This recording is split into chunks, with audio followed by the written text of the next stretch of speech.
Are you as excited about this as we were when we dragged it out of that guy's yard? Is it everything you remember? It's everything I remember. For some reason, it now seems a little daunting. I like it even more. Really? Yeah. Why?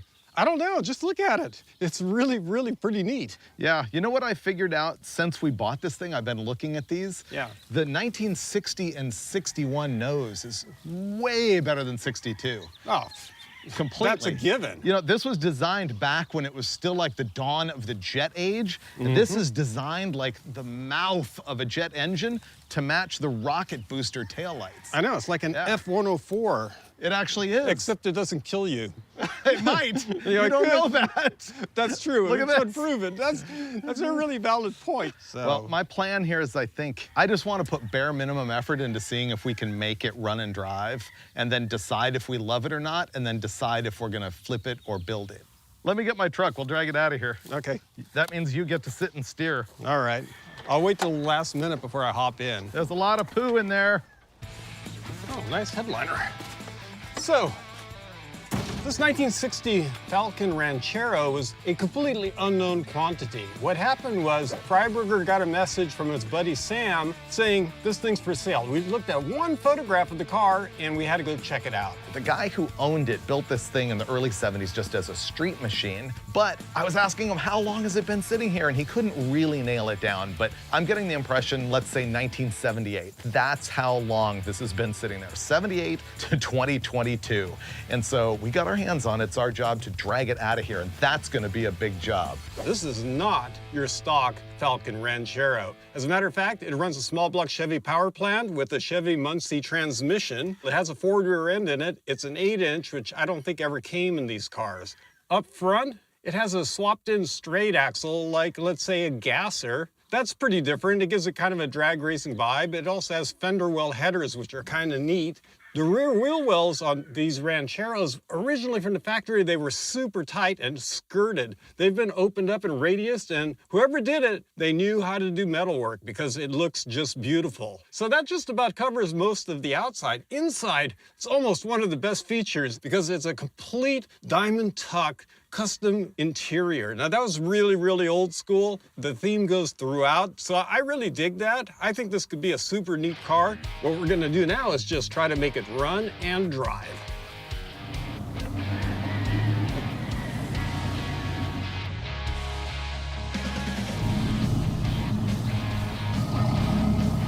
The first task, which almost certainly will fall to me, is gonna be pressure washing this whole thing after we vacuum all the rat poop out of it, which is a lot. Whoa, right there, it's good. There we go. This thing is disgusting. I'm gonna have to pull a bunch of trash out of it, and then I wanna take the seat out. We're gonna have to pull the carpet out, and I'm just gonna pressure wash the interior with the rest of the car. I wanted to point out a couple things. First of all, notice the Hurst T-handle shifter. You can see that it's got the remnants of the old orange felt. You could buy these things wrapped in orange felt so you get a better grip on it. They even sold a matching glove to grip the shifter. It's awesome. Also, check out the Moon accelerator pedal. Good stuff. Oh, and the Diamond Fleet upholstery. All very 1972. All right, this is gonna be gross. See this right here where this paint is peeling off and it's gold underneath?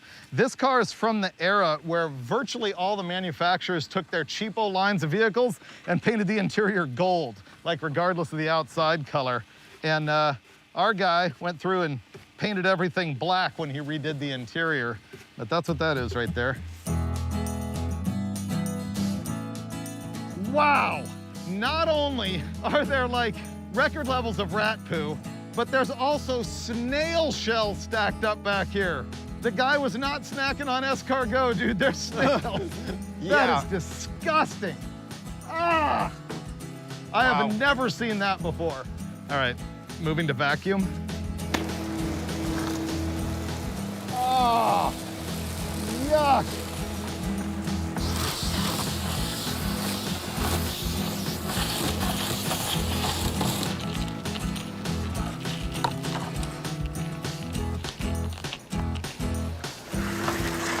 I wouldn't do your living room with this vacuum cleaner again. No, that's the shop vac.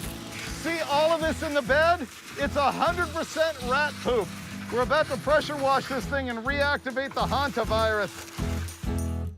While we got the vacuum out before we washed the thing, we decided it'd be a good idea to break out the rest of the windshield, which is gonna be a big, sharp mess. And I'm trying to prevent too many shards from getting all over the place by just putting tape all over it. I've been mentally surfing this whole exercise, David, and this may sound crazy to you, but I think it has to be broken out from the inside. Okay. Well, look at it. I trust you. I saw you on the crop duster. You think what I'm doing is pure folly? No, I think it might save the day. All I want to do is hit this thing with the hammer, Freiburger. I'm gonna stand back so I don't get shards in my eye or my sandal. I would say that would be recommended. Yeah, comes right out. Look at that.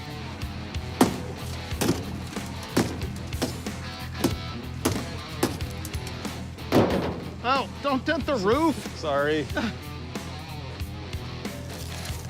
Oh, nice. What do you think of the tape now?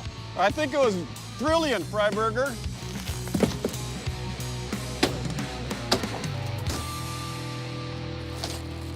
This is a bummer. I was really hoping to just fiddle with this thing and make it run and drive somehow. And I knew it was a gamble with this engine because it's been sitting outside for so long. It's got no carburetor on it. You know the engine's all rusted up inside or something. And Steve did the fan belt trick, so did I. It's not turning over. So it's probably a lost cause, which is a bummer. But I guess it means we can strip the engine and trans out of the thing and sort of make it good again.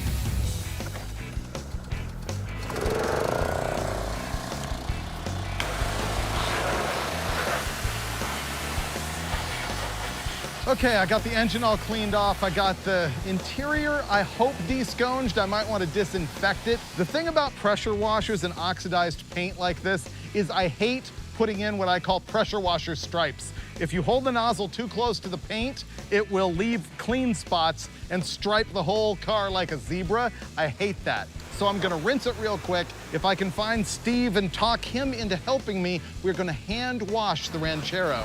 And then I'll hose it off and we're gonna call it a day, let this thing dry off, and we'll be back tomorrow trying to decide what to do about that engine. Well, good morning. The Ranchero is dry. It's actually pretty good. With a Comet wash, it would be great. But that's not happening right now because this morning, Dulcich issued me an ultimatum. I did. What is it? Pull it, Freiburger. I know. Yeah. We're pretty convinced that this engine is garbage, so instead of even messing with it, we're just gonna pull the engine and trans out, and if it's pretty good, I guess we can fluff it up and stab it back in. It'll take less time than working on it where it is right now, just to yank it, see what we've got. Hood is coming off. All right. Are you gonna let me mark it this time? Not only that, I'm gonna hand you the marker. The trick here, by the way, is to mark all the way around the hood hinge so that you can put the hood back in the exact same place and not have to spend 3 hours aligning it. Okay, there you go. This weighs nothing. I know. Here, give me it. Take it away, Freiburger.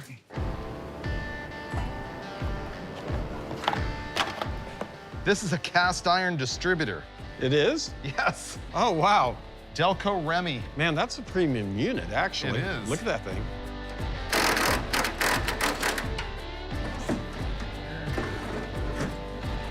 All right.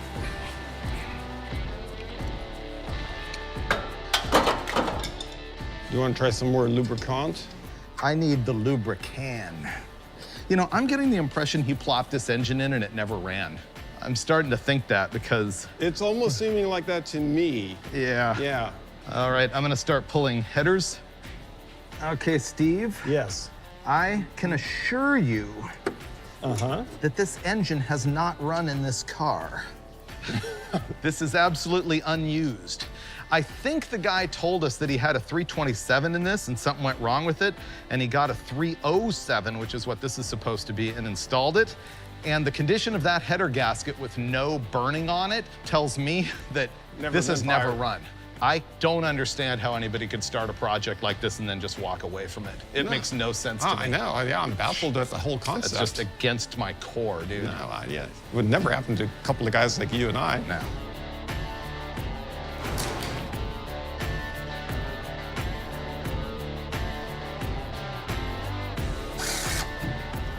I'm taking spark plugs out just for fun. That is a Bosch Platinum plug. That did not exist in 1978, so that's weird. Somebody's put spark plugs in it since then.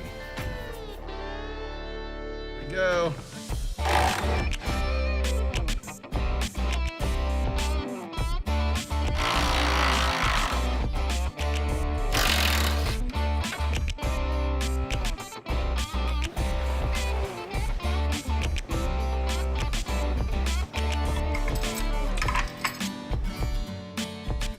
Oh, wow. You got it. Thing out. Ouch. Ah. Oh, man, if you hit that grill, Freiburger, there would have been hell to pay. I would have been irate. It's heavy. Okay, the question here is, can we turn the engine over? Oh, dude, the flywheel's not bolted to the... No, that's Dude, impossible. Look at this. Oh, the ring gear is busted off. The ring gear is busted off of it. That's what it is. Yeah. You know why? Yeah, because they probably tried to do it and it seized up and it knocked the ring gear off the flywheel. You got it. This thing's junk. I know, just imagine. I mean, we just had to pull it. I know. I've had delusions of being able to make this work, but this needs help. You want to pull it out? There you go.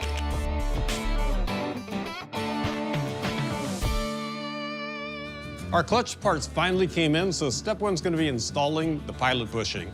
I made a driving tool out of some sockets and washers, and it's going to work really good, I think, or I hope.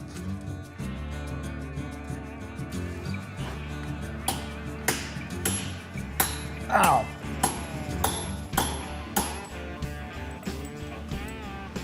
Done? Yeah. That was great. All right, now we need to put on the flywheel and the clutch, then put on the transmission, then drop the whole thing in the car.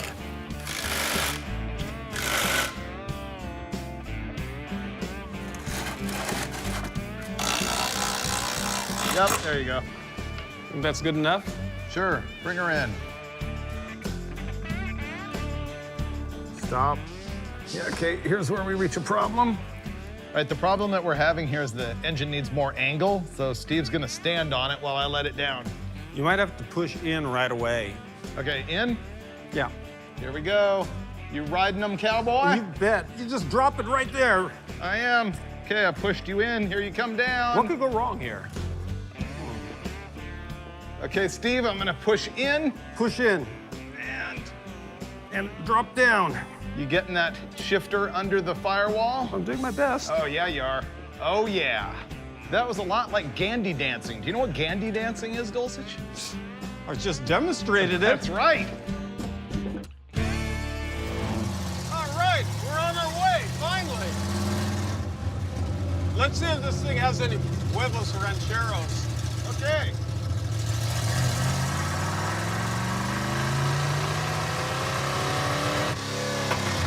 No.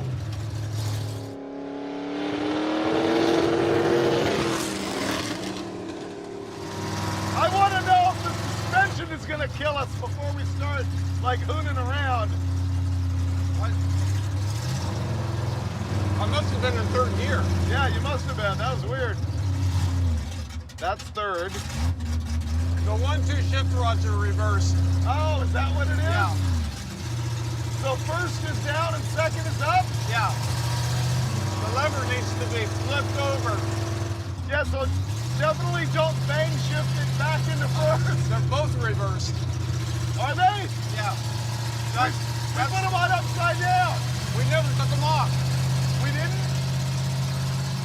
So what we're talking about here is that the levers are upside down on the shifter, and so first gear's all the way down here, second, third, fourth. It's like upside down. Yes. It's loud too. It is.